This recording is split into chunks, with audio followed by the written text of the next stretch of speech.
So in this video, I wanted to give a few more thoughts on eugenics. I've already explained my thoughts on eugenics in my multi-part eugenics series on my old channel.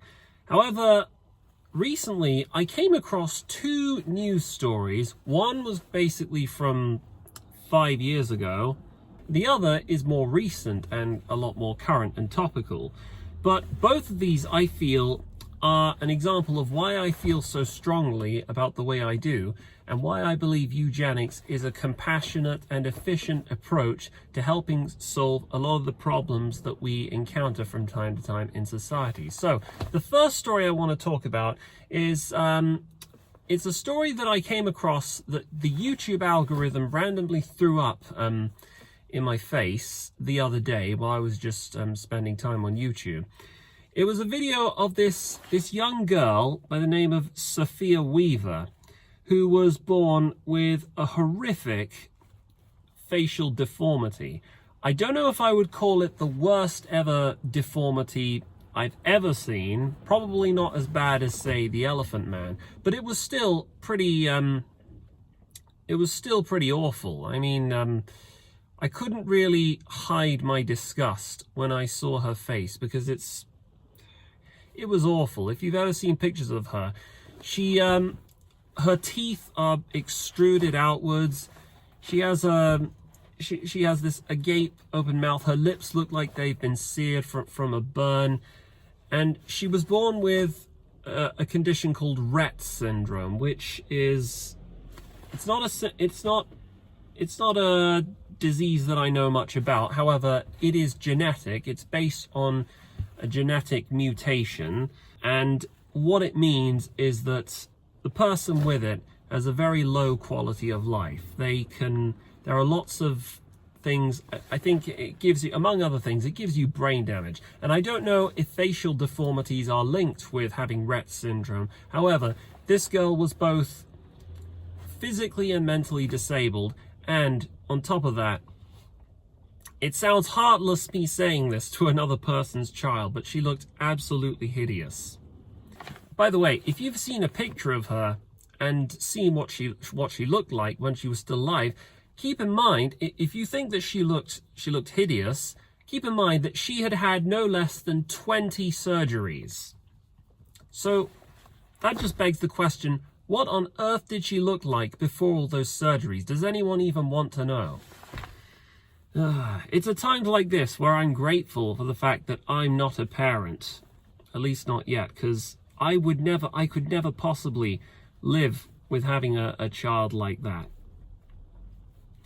Because it's not really fair, isn't it?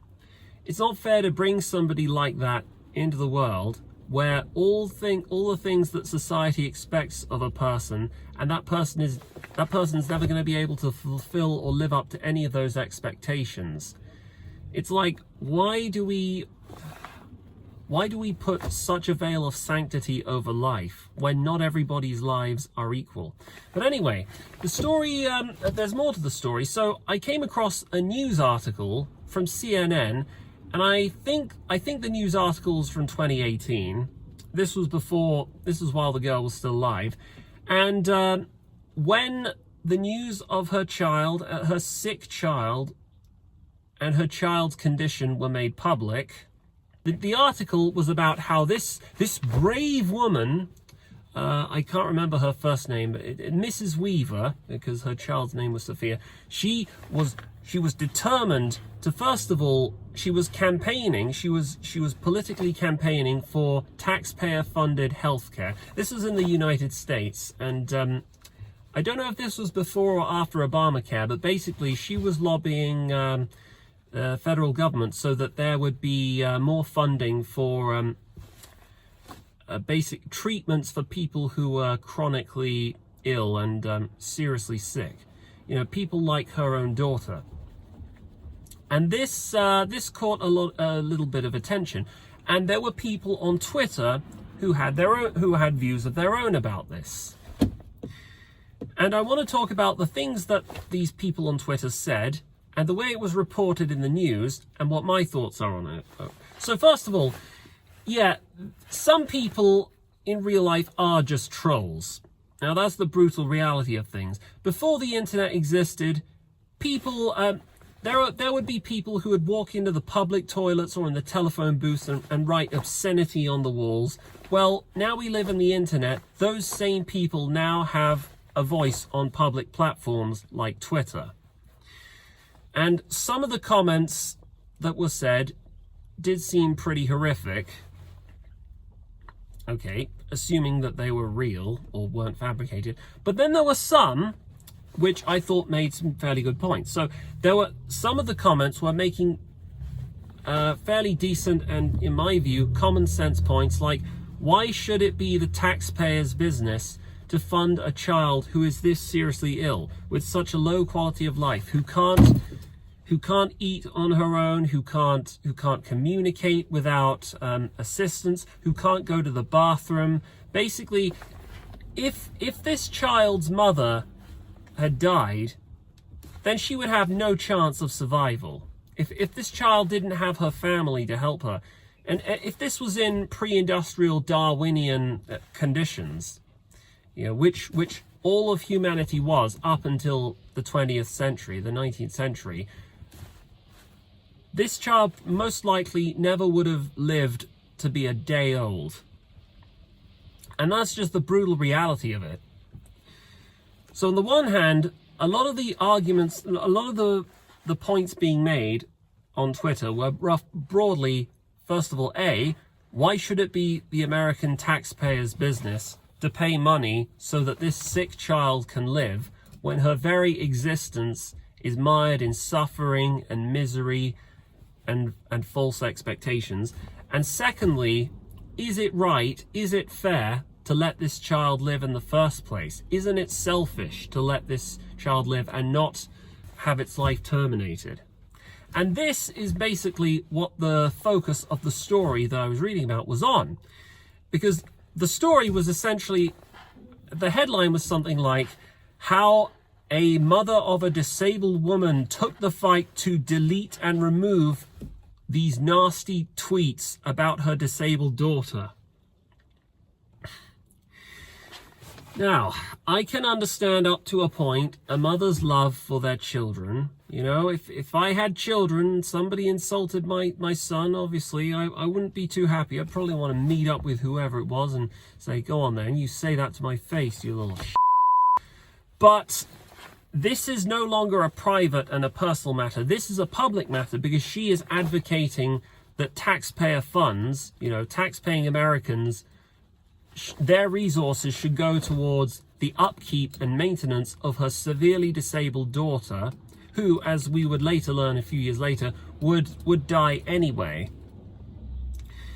And keep in mind, the daughter has already been through countless surgeries and operations and still is barely able to live anything that could even remotely be called a life or anything resembling it. So it's a public matter, therefore the public should have a right to give their views on it. And second, is it really just trolls giving their unvarnished hatred towards disabled people? Is that really the full story? Or is it that people have a different perspective on the ethics of handling, of care and handling the diseased and the sick? Because if you're caring for somebody who's sick, who's seriously disabled, a lot of the underlying motivation for caring for someone is that there's the hope that they might possibly get better, they might recover. But if there is no such hope, then what is the point? And to add that, compounding this, is the matter that the child is never going to learn to talk properly, is never going to be able to walk on her own 2 feet. They can't even use the bathroom properly. You know, a lot of it reminds me back when I was caring for my father when he was in his late stages of stage 4 melanoma cancer. And I think back to all the humiliating, degrading things I had to do to support him. I had to help carry him out of bed. My mum and I, we would have to change the bed sheets when he soiled them. I would have to carry, I would have this little black pot where he would do his business in, I'd put a lid on it and try and hold my breath, and I'd walk around pretending it was delicious chocolate fudge or oxtail soup, and I'd empty the delicious chocolate or oxtail soup into the toilet bowl, flush the toilet, and wash the contents of the pot, chuck it down the toilet, wash it again, and it felt so disgusting I would wash my hands 2 or 3 times. And people say that it's heartbreaking to lose someone you love to cancer, but honestly, if there's one thing I can definitively say, having experienced a death in the family to cancer, it is that death is not the worst thing to happen to a person. There are things worse than death, believe me. So, speaking as somebody who had to attend to all my dad's hygienic and health and daily needs, I could not begin to imagine what it's like caring for a daughter with needs that were probably far greater than my own dad's. And to that end, I'd say, is it unfair is it cruel to end your own child's life or cut off all life support and or terminate them? Well, people might think it's cruel, but what's the alternative? We continue to let this child endure this unbelievably worthless, hollow, empty mockery of living. Like, the child's entire existence was dependent on medical technology. For what? Doesn't it feel like, as a society, we have become so horrified at the concept of death and so afraid of our own mortality that we seek to avoid it at all costs? And on top of that, this woman was on a crusade. She ordered Twitter to take down and remove the tweets of the people who advocated this. There were people saying, why couldn't she have taken an amniotic test, which is basically it's a screening practice that pregnant women will take to screen for genetic abnormalities or diseases. And I cannot possibly agree with or support that. No, you don't have the right to silence or criticize other people's views, because this is not about you. This is not about your daughter. You are part of a society. You are actively campaigning for society to help subsidize and upkeep your dearly, dearly sick daughter's life. And on top of that, you're demanding that society should not be allowed to respond, or that people who would be putting in money towards the system, which you're advocating, you're saying that they shouldn't be allowed a right of reply. And I find this deeply selfish. You know, this is where I suppose this is where the conditional antinatalist in me comes in and say, what does it say about our society that we're so afraid of death?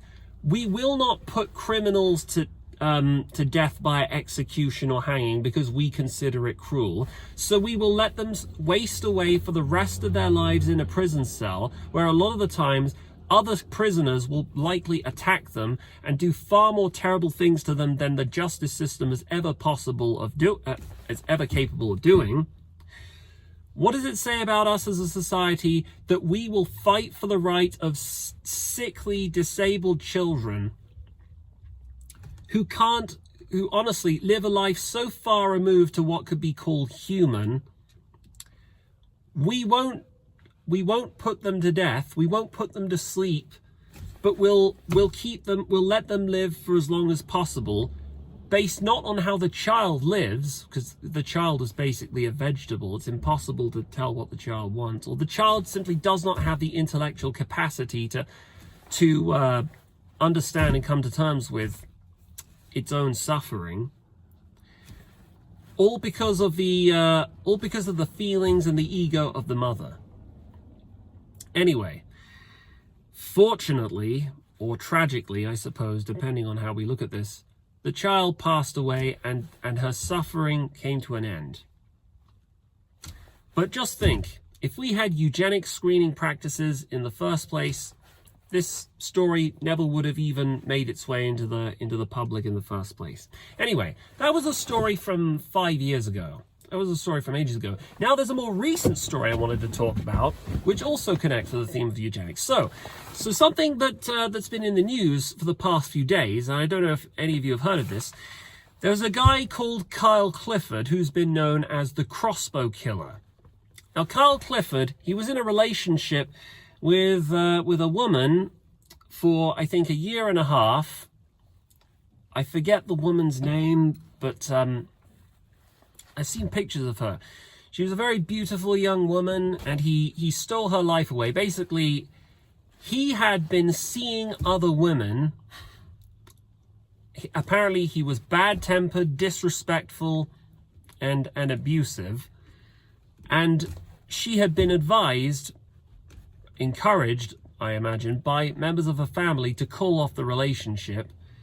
So that's what happened. She broke up with him, and then a few days later, was it a few days or a few months, a few weeks, I can't remember exactly, he came round her house with duct tape. He actually went and procured duct tape, some lighter fluid, and a crossbow.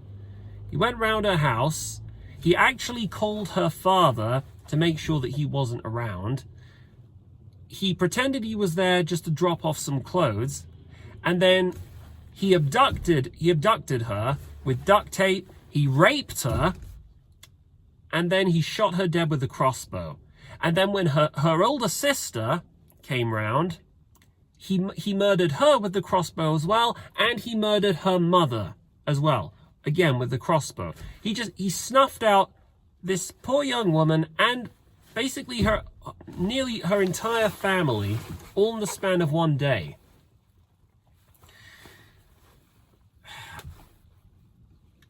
And the next day, the police caught him in a cemetery somewhere. He tried to kill himself with the crossbow, but all that ended up doing was disabling him. But anyway, he was found guilty and he was sentenced to rape and murder. And honestly, after reading that story, my instant thought is death. You know, there shouldn't be any kind of leniency for these kinds of people, because this case, this is not the simple matter of a bitter breakup or a crime of passion. He was seeing other people. He had run-ins with the law before, you know, over drugs and a fight that he'd allegedly got involved in. He couldn't hold down a job in the long term. Basically, this Kyle Clifford character, and he showed no remorse or any kind of regret for his actions. He didn't even bother to show up for the sentencing, I think, to hear the victim's impact statements. Basically, this was a typical cold-blooded psychopath, a remorseless criminal. And these are the kinds of people that, honestly, our society could do without, because there's all kinds of mitigating circumstances that can come over crimes like killing or murder. But he didn't just kill her, he raped her. He went through the effort, he planned this crime. He even researched to see when her father would be home so that he could supposedly do it undetected. He was the kind of person who believed that the rules just didn't apply to him. So honestly, people like Kyle Clifford should be put to death. But the story gets even more interesting, because it turns out that Kyle Clifford is not the only member of his family to have committed murder. You see, it turns out Kyle Clifford had an older brother called Bradley Clifford, who's a couple of years older than him, and he himself was also in prison, serving time for murder. Basically what happened was, he was drunk driving, and there was a young kid on a moped or a scooter, and he ran him over for what looks like what appears to be an intentional homicide. Now think about that for a moment. What are the chances that some maniac, some lunatic who decides to brutally rape and steal away the life of his ex-girlfriend and then kill her sister and her mother all in the same day, what are the chances that it turns out that he has a brother who also commits murder?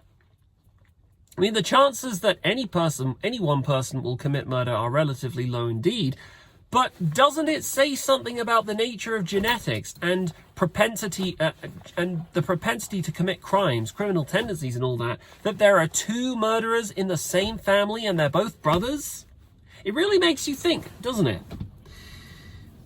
And this is important because you've got to understand that our society, at least for the past few decades, we've all been conditioned culturally not to look at, not to make any kind of observations about the links that exist between crime, criminal tendencies, and genetics. You know, we've all been told that we shouldn't judge other people based on superficial characteristics or things, and we've all believed in things like free will, the idea that you alone are responsible for your actions and that there aren't external factors that are secretly guiding your behavioral impulses and your thoughts, what you value, what you don't value, stuff like that. It reminds me, there's this drama that I used to watch. I don't really watch it anymore. I haven't watched it for ages, called Black Mirror. It's a dystopian sci-fi drama and psychological thriller series by Charlie Brooker about basically the dark side of technology.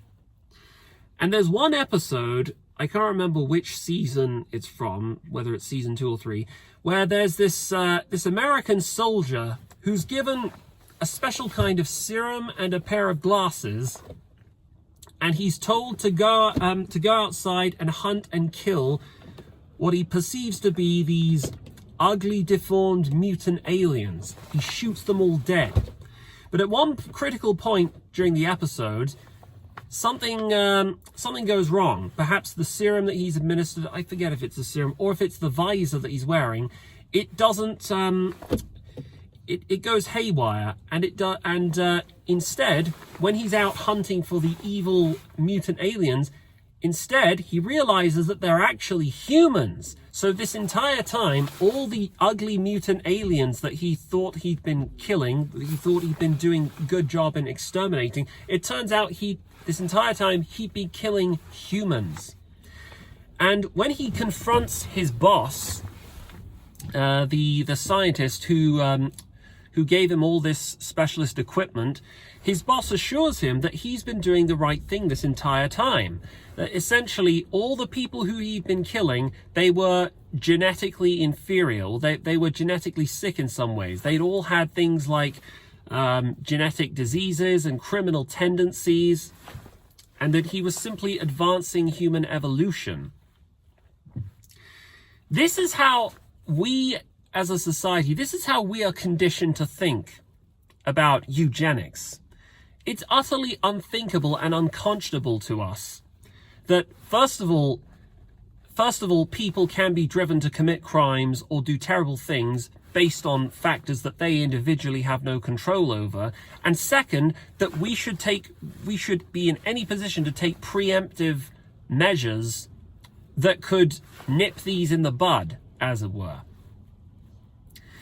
But when you come across stories in the news like this, like Kyle Clifford and his older brother Bradley Clifford, doesn't it make you think that we can choose to ignore or downplay the rules of nature at our own peril? Because we seem deluded. We seem utterly deluded about ourselves as a species. We seem to think that we're not animals, that we've transcended our base animal instincts, and we've become a perfectly capable, rational, modern creature who can distinguish right from wrong and can do the right thing at all times. But we forget that really we're no different to other animals. In the same way that we breed dogs for different behavioral characteristics like loyalty, aggression, or intelligence, we don't seem to draw a connection or or make any kind of inference between breeds of dogs and breeds of humans. The idea that criminal tendencies, impulsivity, laziness, or intelligence or lack of intelligence, all these are highly heritable and can be found in population groups. Sometimes they can even be found in families. But we daren't go near that because mentally as a society, we're just not ready for it. It's a conversation we're not ready for. So it makes me wonder how many more times we're going to come across stories like this in the news before we finally decide that we're ready and mature enough to handle a real sensible conversation about crime and about genetic diseases and the ethics surrounding the matter of what can we do about this that is compassionate and that is efficient and that saves us moral conundrums in the distant future. Something to think about. Anyway, I gotta carry on with my collection and I'll see you guys later.